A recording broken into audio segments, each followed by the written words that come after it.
Halo Tribuners, kita kembali lagi di Teman Ngobrol, Ruang Dialog untuk Bertumbuh. Ya, di episode kali ini kita mau ngobrolin soal realita pernikahan anak muda zaman now. Ini sambungan episode yang sebelumnya, Miss. Jadi, kalau Tribuners belum nonton dulu. Di situ Miss Vera ada membahas tentang dual income yang ternyata dual income yang mungkin kita rasa adalah hal yang cukup ideal saat ini in this economy ternyata bisa menghasilkan ego. Ada ego di balik itu dan itu bakalan kita bahas. Kemarin udah dibahas sedikit. Yang ternyata Joy juga mikir kayak, oh apa betul gak?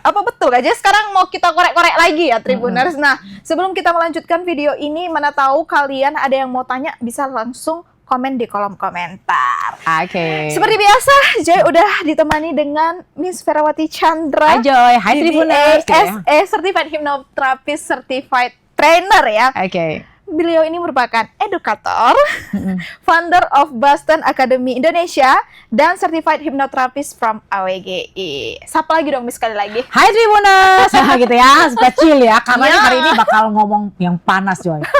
Karena berkaitan dengan uang, lagi-lagi ya. uang. Sangat sensitif soalnya Joy. Iya, tapi tenang aja karena di teman ngobrol ini kita nggak bakalan merasa yang paling tahu, kita nggak bakalan menghakimi karena ini teman ngobrol, ruang dialog untuk bertumbuh. Jadi kita tukar pikiran ya ceritanya. Sharing is caring lah ya kan Miss. Oke, jadi minggu lalu Miss sudah bahas tentang dual income. Ini sebenarnya pembahasan kita kali ini untuk yang bisa yang sebelum married atau yang sudah married. Sebenarnya apa sih tantangan yang paling sering muncul, Miss, dalam hubungan rumah tangga yang dual income ini? Biasanya ini sedikit nggak nyaman untuk dibahas ya. Tapi hal-hal yang tidak nyaman sekalipun, karena kita sudah sama-sama dewasa, yuk kita bahas istilah gitu. Karena hal yang nggak nyaman itu harus terjadi kayak istilah gitu kan. Jadi wajib dibahas. Salah satu contoh kedewasaan adalah kita bisa membahas hal-hal nggak nyaman dengan santai. Chill ya kita ya. Oke, tadi balik lagi kita Joy bilang apa sih konflik yang tantangan soal dual income. Tantangan pertama adalah waktu. Oke, karena beda income, biasanya tantangan pertama waktu. Tantangan kedua adalah jumlah income. Nah, waktu dan jumlah income ini akan menghasilkan ego. Contohnya misalnya gitu, kamu kan istri, harusnya kamu di rumah aja terus dong. Kamu yang harus ngurusin ini dong. Gitu. Kamu yang harus masak dong. Gitu. Nanti istrinya bilang nih, Joy, kalau kamu mau aku masak, kamu hire dong tukang masak, bukan hire istri dong. Ya juga. Gitu kira-kira. Itu sebenarnya relate ya, Miss, sama kehidupan zaman sekarang. Karena kita tahu ya, mungkin dulu perempuan pada umumnya ketika dia sudah menikah itu seringnya mengurus rumah tangga. Kalau sekarang kan kayak udah lebih modern, dia ya udah kalau butuh IRT atau butuh nanny tinggal hire. Aku mau bekerja. Itu sebenarnya bisa dijadikan suatu wujud keegoisan atau enggak, Miss? Bisa iya, bisa enggak? Kita bahas dulu kenapa iya, kenapa enggak. Oke. Bisa iya kalau kalau waktunya kebablasan. Kalau sampai tidak ada prioritas dalam hidupnya atau prioritasnya sebagai seorang istri atau mama itu jatuhnya ke kerjaan terus semuanya. Jadi itu kan terbengkalai, berarti ada yang terbengkalai. Kalau itu jadinya egois. Tapi kalau misalnya masih bisa, manage waktu dengan baik, itu enggak. Karena bekerja itu kalau kerja itu, kalau bagi saya ya, coba kita bahas teman-teman ya, Joy juga ya. Bekerja itu sebenarnya berkarya loh, Joy. Itu kalau kita sebagai manusia, kita udah sekolah tinggi-tinggi maksudnya gitu, atau kita punya pengetahuan, atau kita punya skill, kita bisa menghasilkan sesuatu. Sebagai manusia utuh, kita merasa, oh aku ternyata bisa menghasilkan sesuatu ya. Dan itu malah akan menjadi acuan untuk anak. Betul. Untuk berkarya. Jadi tidak ada kata-kata atau quote, oh kamu ngapain sekolah tinggi-tinggi, toh ujung-ujungnya menjadi ibu rumah tangga.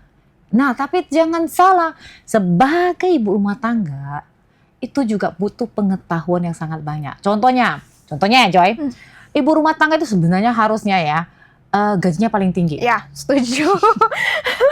Karena ibu rumah tangga mencakup ART, Iya. mencakup tukang masak, mencakup supir, mencakup jadi guru les, ya kan gitu kan, mencakup menteri keuangan. Jadi jangan salah. All in loh dia. Nah, bagaimana? Jadi kalau misalnya seperti itu, berarti dia sewajibnya orang yang punya profesi yang sangat double job, multi job malah. Multitasking ya.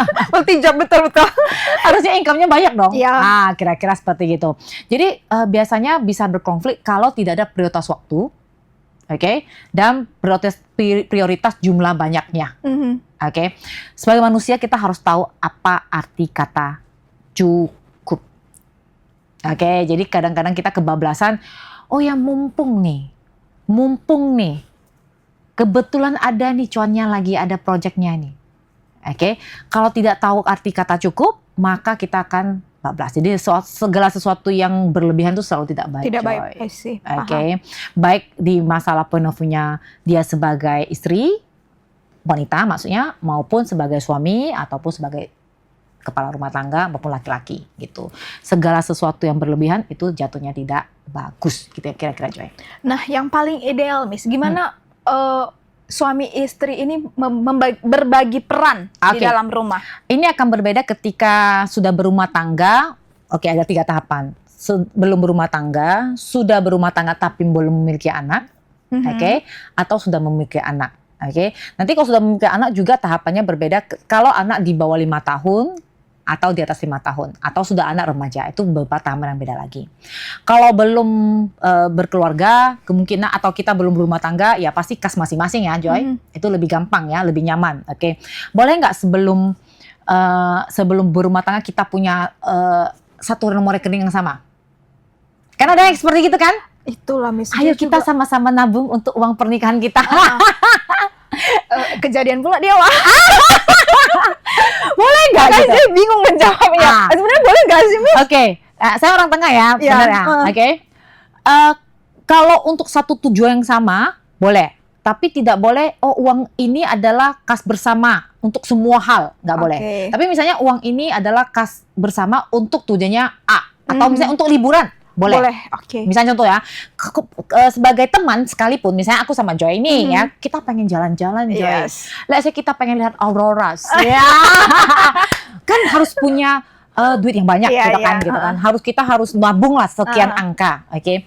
Nah, Joy, ketimbang nanti kita bablas, yuk kita nabung yuk gitu ya. Kita buat satu account. Kita bisa buat accountnya Dan ya, misalnya Joy dan Miss Vera. Boleh. Bahkan seperti itu boleh. Untuk tujuan tertentu boleh. Misalnya tabungan bersama untuk satu tujuan tertentu boleh. Tapi selalu ingat, uang ini sensitif, kembali lagi Joy. Sebaiknya dibarengi dengan adanya surat pernyataan. Walaupun sama pasangan sendiri, Miss. Of course, gitu kan. Itu bukan tidak saling percaya, Joy. Untuk menghindari hal-hal yang tidak inginkan.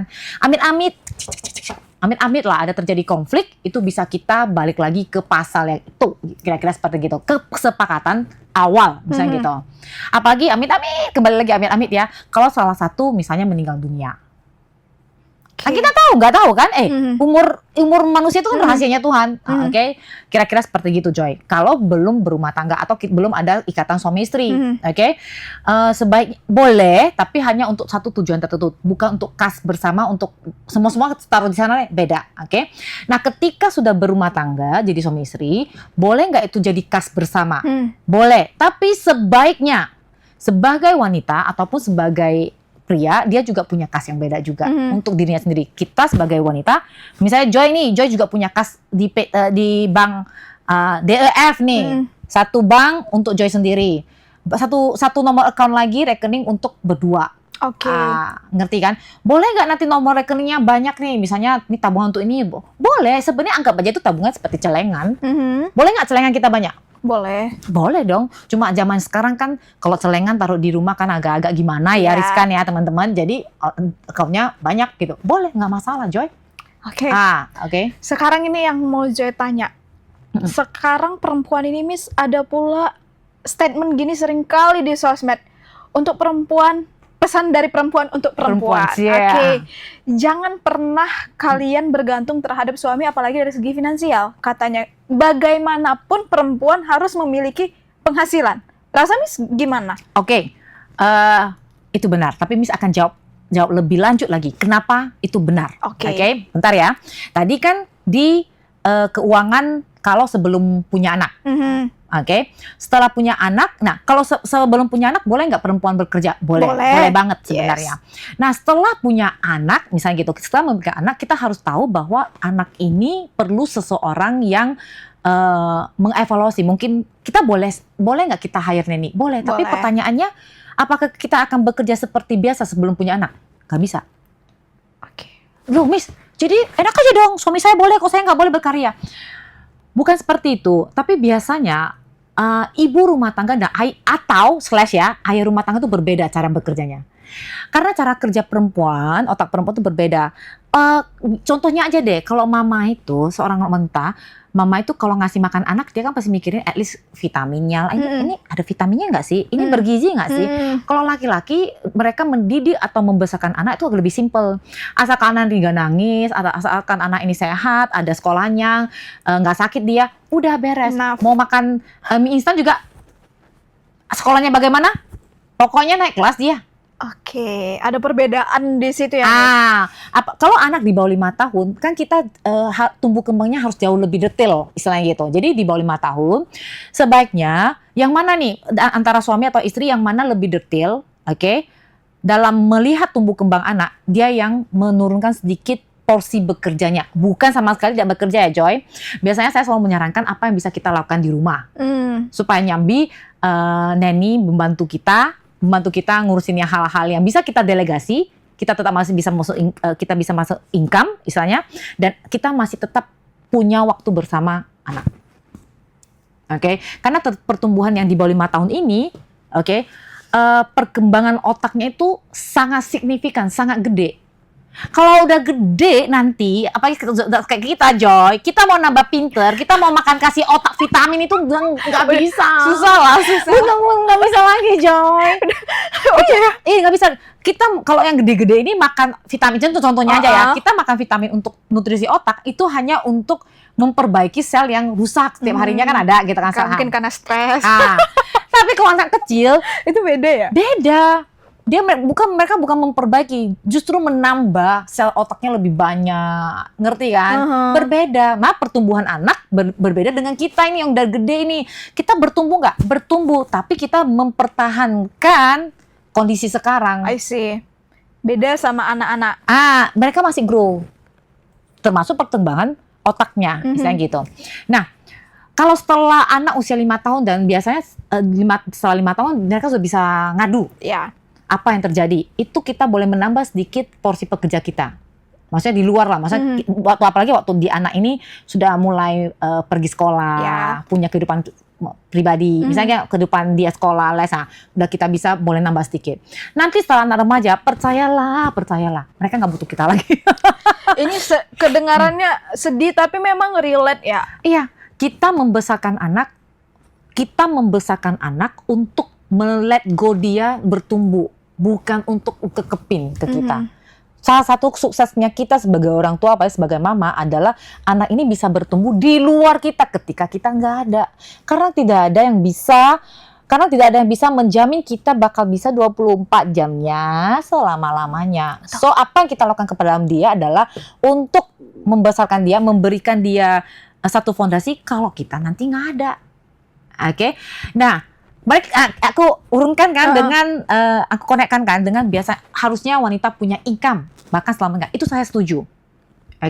Bahkan kalau orang tua kita sekalipun, saya selalu menyarankan orang tua yang tua sekalipun at least wajib punya income sendiri, karena seyogianya manusia tidak boleh, atau manusia seyogianya punya pendapatan secara mandiri. Mau dia dari deposito, mungkin ada gitu kan, terserah. Tapi at least dia harus punya income.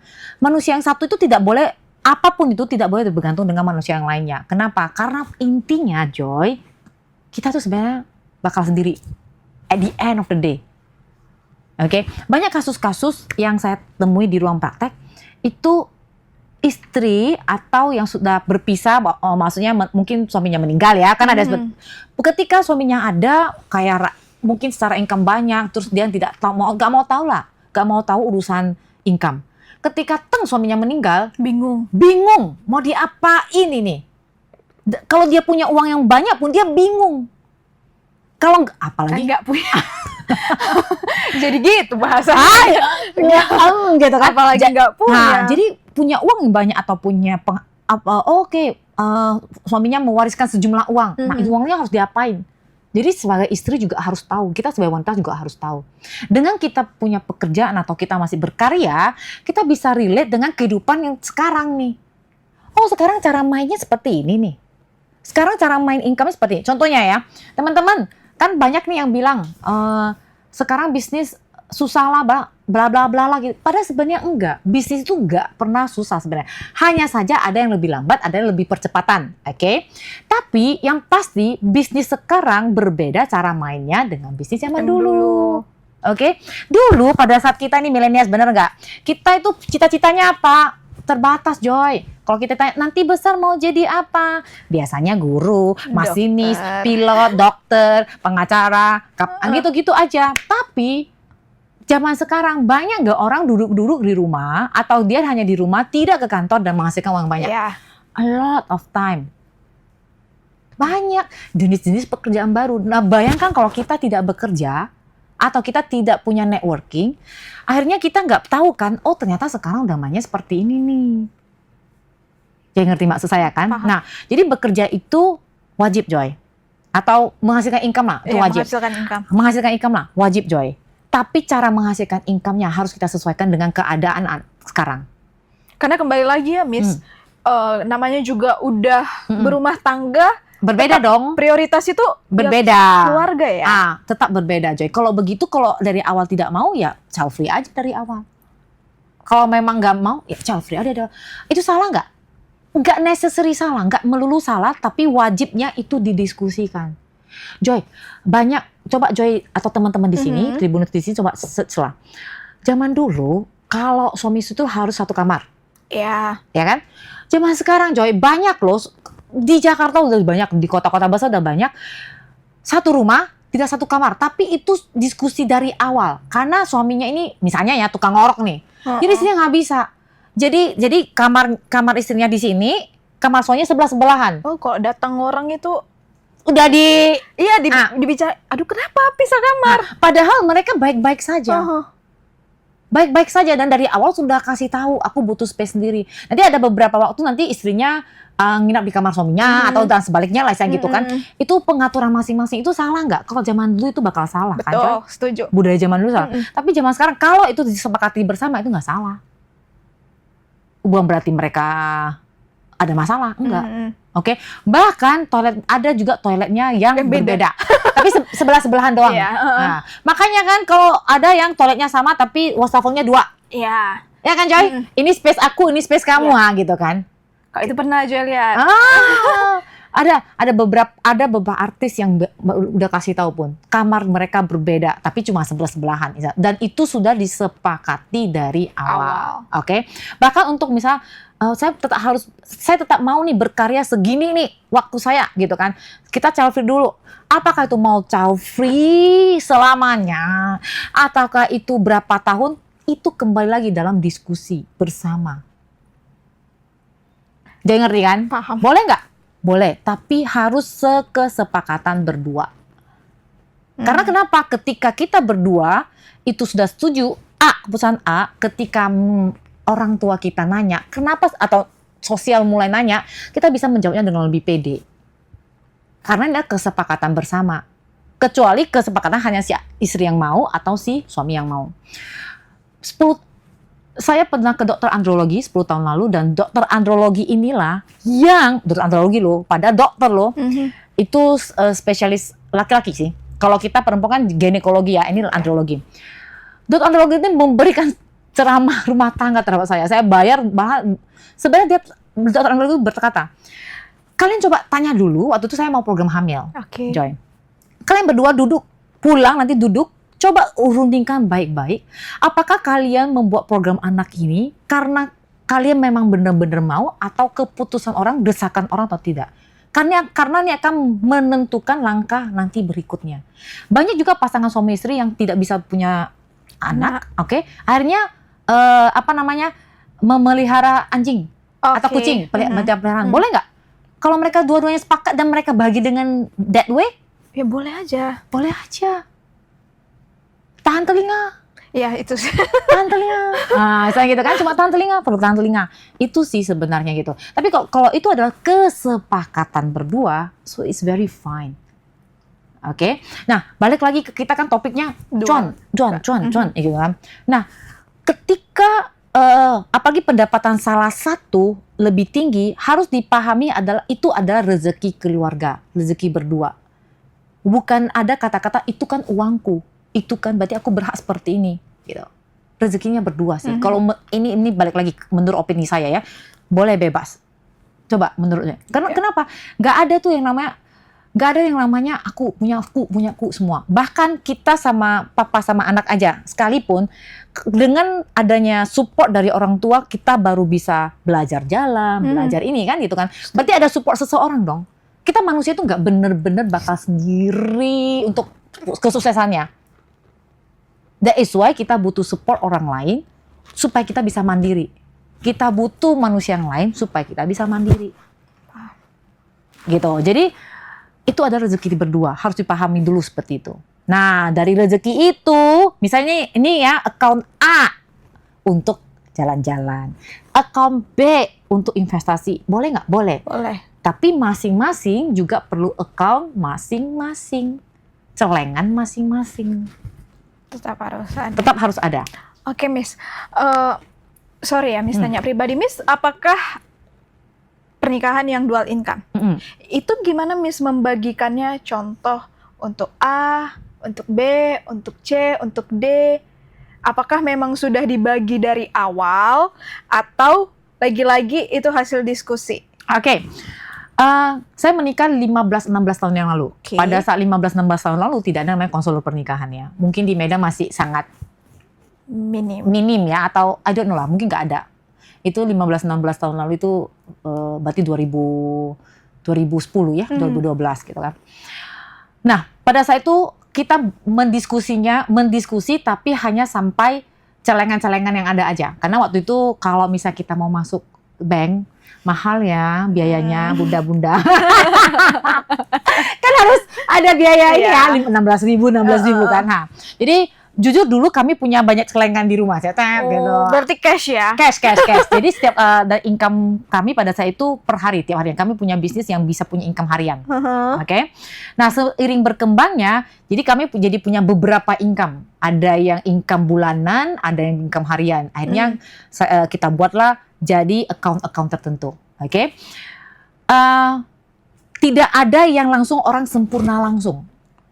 Sekarang kan sudah lebih stabil karena hasil diskusi seperjalanan. Tidak ada langsung ideal, hebat banget Bu. Enggak ada Jo, enggak ada. Tapi sebelum menikah kami memang ada diskusi, income ini harus diapakan dan bagaimana pembagian pengeluaran untuk masing-masing, karena kami dual income. Saya punya income, saya kebetulan sudah bekerja dan berkarya sejak usia saya 15 tahun, jadi sudah terbiasa ya punya income gitu. Nah, dan seperjalanan itu kita ngomong, sebelum menikah kita udah ngomong, nanti uang ini bakal dibuat untuk apa, uang income ini. Dan kami ada satu celengan untuk investasi nih. Nah, investasinya juga saya, dulu satu aja ya, sekarang udah diversifikasi. Jadi hasil investasi ini untuk jalan-jalan. Sekarang udah agak pintar. Hasil investasi yang ini untuk jalan-jalan ya, kira-kira udah seperti gitu. Oke, berarti bukan cuman sekarang berpikir sandang pangan ya, Miss. Udah mulai nih vacation. Vacationnya udah ini. Tapi kembali lagi Joy, ini adalah hasil diskusi dan hasil kematangan kami diskusi selama bertahun-tahun. Oke. Maka saya bilang nggak ada yang ideal, karena apalagi dulu kita nggak punya informasi yang segitu detail ya, nggak ada tempat untuk bertanya. Karena mama saya kebetulan pada saat jadi mama kandung saya sudah meninggal ketika usia saya 7 tahun. Mama kandung saya itu wanita karir, Joy, punya 2 bisnis back then. Oke. Tapi masalahnya saya belum saya tidak pernah punya waktu untuk berdiskusi soal masalah finansial kan. Kan keburu meninggal. Saya 7 tahun masih encas-encas kan. Oke. Nah, jadi istri ketua papa saya, berarti mama tiri saya, itu pure ibu rumah tangga banget. Banget ibu rumah tangga. Jadi saya nggak bisa berdiskusi dengan beliau oke, almarhumah lah sekarang, masalah keuangan atau masalah bisnis karir. Nah, ini hasil diskusi yang seperti ini, saya berdiskusi dengan pihak ketiga. Saya juga pernah ke konselor pernikahan, saya belajar dari konseling seperti ini, gitu kan. Akhirnya, oh iya ya, kita bisa buat loh seperti gini supaya lebih rapi gitu. Oke. Nah, ini juga sedikit sensitif, Miss. Boleh dijawab, boleh enggak ya? Ya. Kan pastinya suami memberikan nafkah kepada kita. Itu pembagiannya bagaimana, Miss? Hasil income kita ini di dalam rumah tangga itu masuknya kemana? Dan yang laki-laki memberi nafkah itu dibuat kemana? Oke. Jadi income pertama supposed to be tetap laki-laki. Oke. Tetap harus ada pride-nya di sana kan, gitu kan. Jadi biasanya sang suami itu akan memberikan dua output ya, dua output ya. Satu adalah untuk belanja ke kehidupan sehari-hari dalam keuangan keluarga, misalnya ya biaya listrik, rantang lah, catering maksudnya. orang beda banget ya. Cateringan gitu ya. Itu ke sana. Yang daily, yang monthly ya, daily dan monthly. Satu lagi adalah uang jajan istri, tapi itu masuknya ke kantongku sendiri dong. Oke. Nah, tetapi biasanya kita ada yang namanya ada satu jurnal budgeting. Jadi setiap bulannya itu ada budgetingnya. Oke. Ada namanya biaya jurnal budget untuk ekspansi. Misalnya kita mau pengen beli satu tertentu, oke? Tapi itu biasanya saya sisihkan. Itu dari saya. Barangnya sudah ada belum yang mau dibeli? Belum. Biasanya saya kalau dulu saya kasih sejuta di kantong itu. Kalau misalnya kita tiba-tiba, itu namanya dana emergency. Oke. Kalau tiba-tiba kita pengen, kayaknya kita mesti nambah filter deh. Saya ambil dari kantong itu. Oke. Nah, kan itu adalah emergency fund. Ada lagi yang namanya happy fun, happy kan, happiness, istilahnya happy kita. Nah itu kalau dulu saya juga, saya taruh sana, tetapi sekarang udah lebih pinter. Jadi saya nggak mau uang saya terkurangin, jadi saya ambil dan diinvestasikan, dari hasil investasi itu baru masuk ke kantong itu. Jadi 2 kali. Passive income ya jadinya. Iya. Oke, kira-kira seperti itu. Itu bisa di-try sih. Kalau misalnya kita punya dana untuk diinvestasikan, nanti dia menjadikan passive income. Next mungkin bisa, Miss, kita bahas tentang itu ya. Jadi, Joy, dulu waktu gini, passive income itu akan lebih besar kalau modalnya gede kan? Tapi Miss, kalau modalnya cuma sejuta, 500.000 gimana? Ya sudah, se-passive income kita berapa, ya aku akan I try to enjoy yang itu. Joy, dulu tahu nggak Joy? Hasil passive income-nya cuma bisa menghasilkan sepiring sate Padang. Ya udah, I will enjoy that. Itu kan uang free. Ngerti kan? Makan sate gratis. Kita enjoy that. Kalau untuk masa berumah tangga di bawah 5 tahun, itu hal yang wajar. Kita hemat-hemat dulu deh, pelan-pelan dulu deh gitu. Jadi memang ada perubahan budaya, Joy. Orang zaman sekarang, nah ini aku pengen menghidupkan teman-teman ya. Jadi zaman dulu itu kalau libur, apalagi libur kejepit, ya biasa aja kita di rumah nyantai. Nah itu hal yang biasa. Sekarang nggak beda, Joy. Libur kejepit langsung beli tiket pesawat. Boleh nggak? Boleh. Kalau passive income-nya sudah sampai segitu. Berarti Miss setuju kalau kayak biaya vacation itu berarti dari passive income? Yes. Oke, jadi harus dibangun dulu celengan untuk passive income-nya. Hasil passive income-nya itu baru saya buat untuk happy-happy. Jadi setuju. Karena gini, Miss, banyak sekarang ya anak-anak muda yang belum merit nih. Pasti kan penghasilannya itu untuk dirinya sendiri pada umumnya.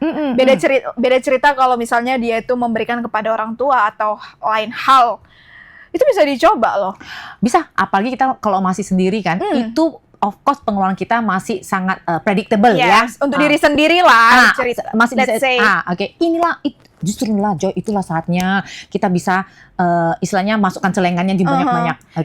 Dan biasanya karena kita masih single nih guys, biasanya saya akan mengencourage teman-teman yang masih single untuk membuat pipa-pipa income yang lebih banyak. Setuju. Ya, karena memang di teman ngobrol ini kita obrolannya itu bisa ke banyak hal ya, benar. Apalagi Joy, jujur ya teman-teman. I might be wrong. Aku mungkin aja bisa salah, tapi coba pikirkan baik-baik. ya.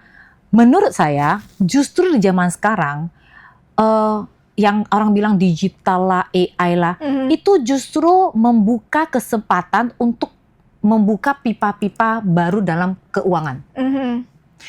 Zaman dulu nggak ada tuh kalau kita makan ngomong-ngomong dapat uang endorsan, nggak ada. Yes.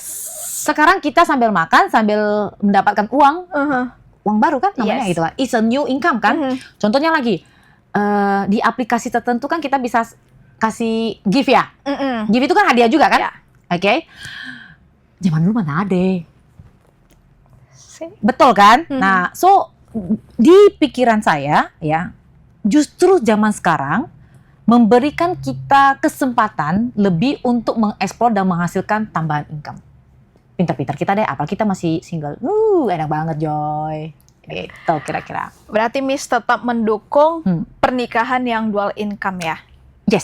Yes, asal ingat ya teman-teman, nomor satu yang perlu diperhatikan adalah waktu untuk mendapatkan income itu perlu didiskusikan, oke? Batasan mendapatkan income, contohnya ya, aku kasih kamu waktu misalnya gitu kan, pokoknya part time boleh kamu, boleh, tapi harus ada batasan dari manakah asal income itu, contohnya haruslah halal, kira-kira seperti gitu ya. Terus durasi waktu dan besarnya. Asalnya dari mana, besarnya dari berapa, seberapa besar. Kalau enggak nanti kita tidak merencanakan, kita tidak buat acuannya, biasanya itu bisa bablas, Coy. Bisa bablas juga ya. Justru nanti padahal kembali lagi ya, ini rumah tangga. Yang prioritas adalah keluarga. Balik lagi ya, keluarga. Oke, Miss, sebelum kita menutup teman ngobrol kali ini, Joy mau tanya sekali lagi biar ditekankan kepada Tribuners. Miss, kunci utama menjaga hubungan agar tetap sehat di tengah dua karir yang sedang berjalan apa? Komunikasi. Ujung-ujungnya tetap komunikasi. Kan tadi Joy bilang karir. Karir / keuangan.